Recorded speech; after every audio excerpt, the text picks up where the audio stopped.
Quand Charlie Chaplin a voulu faire ce film, il faut savoir que les gens n'étaient pas très chauds. Donc c'est lui qui a dû le produire. Si je vous dis ça en intro, c'est parce que, vous voyez, là maintenant tout de suite, je me dis, tiens, si moi aussi je faisais une parodie d'Hitler et compagnie, eh ben connaissant YouTube actuellement, on va éviter de faire ce genre de choses, parce que sinon on risque de se faire taper sur les doigts. Jawohl. Das ist richtig. Eine große Salade. Kartoffeln-Salade. Je vais m'arrêter là.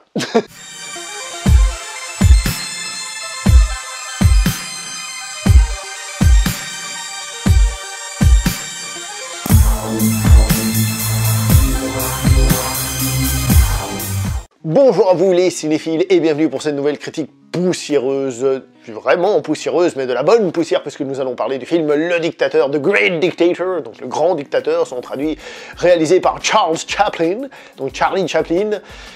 Un film qui a été réalisé en 1939, il est sorti en 1940, vous voyez, hein, une époque assez particulière et qui est très importante pour comprendre ce film, je reviendrai là-dessus tout de suite après. Inutile de dire que le rôle principal est interprété doublement par Monsieur Charlie Chaplin, puisqu'il fait Hinkle, qui est une variante, mais qui est clairement Hitler, et il fait à nouveau le fameux Charlot, qui est ici un barbier juif. Quand je dis que l'époque est très importante pour comprendre ce film, c'est à deux niveaux. La première, c'est évidemment tout ce qui est dénonciation du nazisme et tout ça. Je rappelle qu'à l'époque, avant la guerre mondiale, le communisme était vu comme beaucoup plus dangereux que le nazisme. Et même que certaines idées nazies étaient largement répandues à l'époque, l'antisémitisme et tout ça, hein, maintenant c'est nazi, mais à l'époque c'était un petit peu plus global. Et le film se permet aussi d'avoir un discours qui peut aller vers le communisme, et je rappelle qu'aux États-Unis il y avait le macartisme et tout ça, donc en fait faire ce film c'était vraiment quelque chose de dangereux. Et c'est pour ça que donner une note à ce film, c'est très difficile. Parce que quand on le regarde de nos jours, on peut dire oui, ok, c'est bien filmé, c'est ci, c'est ça, j'ai bien aimé, j'ai pas bien aimé, tout ce qu'on veut. Et même en essayant de le replacer dans son contexte, de nous-mêmes repenser à ce contexte, on peut imaginer, mais j'ai réfléchi et je me dis, imagine-toi à l'époque, il y a un truc comme ça qui sort au cinéma et tu vas voir ce film. Mais je l'aurais aimé tellement, mais surkiffé ce film. J'aurais vraiment trouvé que c'était le meilleur film de l'histoire, qui dénonce, qui a des couilles, qui va et bam. Mais de nos jours, forcément, il y a des défauts. Donc je vais pas donner de note à ce film. Sachez que, d'un point de vue plaisir ressenti, j'ai été très étonné en bien. Je lui donnerais, je sais pas, un 7 sur 10, oui je sais c'est pas assez, mais je donne pas de note parce que ce film vaut beaucoup plus que ça, surtout à l'époque où il est sorti. Donc ce film, pour faire simple, c'est une parodie d'Hitler, c'est une caricature qui peut paraître grossière de nos jours, on voit, il se moque de la manière dont Hitler fait ses discours, ce qui d'ailleurs d'une certaine manière est admirable, non pas forcément ce qu'il disait ni ses pensées, mais la manière qu'il avait de faire le show, de réunir le peuple, ça c'est plus ou moins admirable. Mais, donc, comme j'ai dit, ça peut être grossier, parce que limite, comme ça, en train de crier, en train de dire des âneries, mais rappelons-le, on est à l'époque, c'est ce que je disais. Donc, on a d'un côté le côté parodique, caricatural d'Hitler, et d'un autre côté, on a la vie des Juifs dans le ghetto. Et là aussi, on est évidemment dans quelque chose d'assez caricatural. Et c'est un peu un des soucis que j'ai avec ce film, c'est qu'en fait, le film ne raconte pas une histoire. Il cherche pas à raconter une histoire. D'ailleurs, quand on arrive à la fin du film, ça s'arrête, et on se dit, bon, ok, j'ai vu le film, mais que vont devenir les personnages? Qu'est-ce qui s'est passé? Quelle a été la révolution? Comment ça va finir? Évidemment, on peut pas donner de fin, parce que la fin, c'est l'histoire avec un grand H, et à ce moment-là, c'était une dénonciation, le film. Ce n'était pas raconter une petite histoire, voilà, merci, au revoir, etc. On est dans un film qui est politiquement très engagé à l'époque.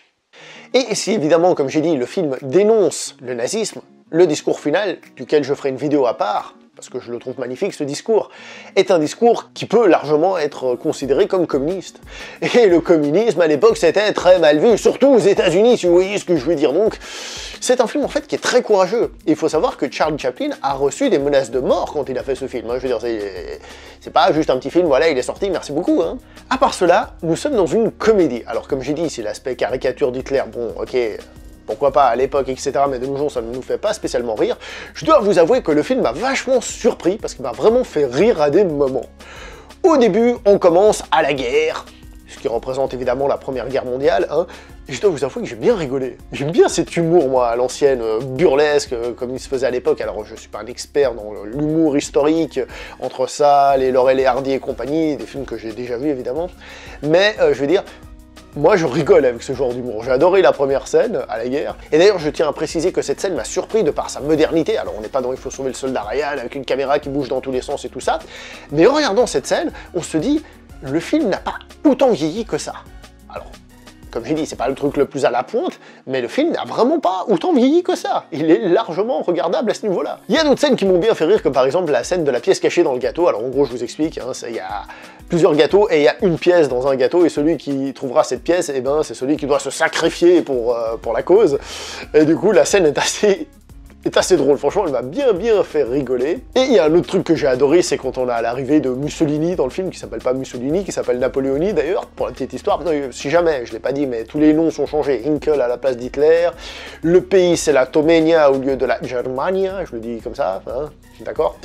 Donc les noms sont changés, mais bon, c'est Mussolini qui va visiter Hitler et les deux se font un concours de celui qui est le plus gros dictateur, celui qui a la plus grosse armée et tout ça. J'ai adoré, franchement j'ai adoré ces passages. Donc il y a vraiment des moments où je me suis bien marré.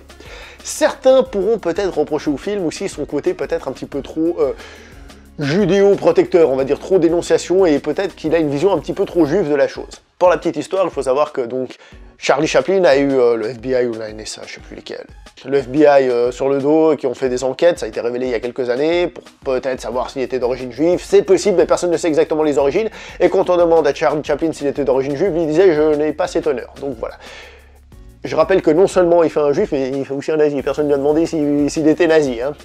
Heureusement c'est parodique, ça se voit, c'est clair. Mais bon, pour dire que certains pourront reprocher cet aspect-là, mais encore une fois, il faut le remettre dans le contexte de l'époque. Il faut le remettre dans ce contexte-là et comprendre.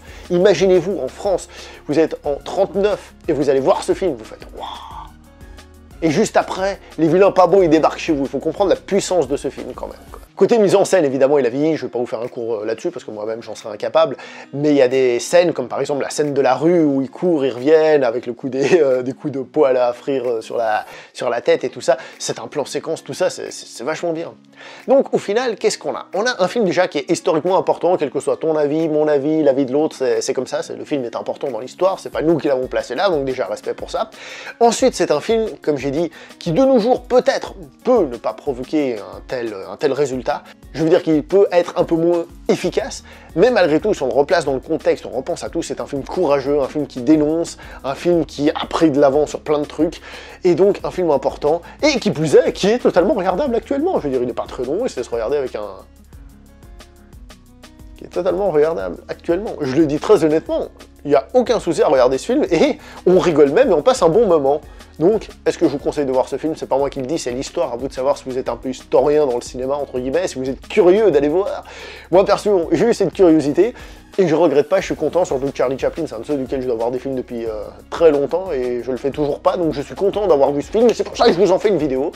Et je vous fais une vidéo sur le discours de fin tout de suite après, parce que si vous voyez le jour où on sort cette vidéo, je trouve que ce discours est vachement adapté. On se voit tout de suite, enfin tout de suite, je sais pas quand je la sortirai, pour la vidéo qui concerne le discours de fin de ce film absolument grandiose. Donc on s'arrête là pour cette vidéo, n'oubliez pas s'il vous plaît de liker, commenter et partager, hein.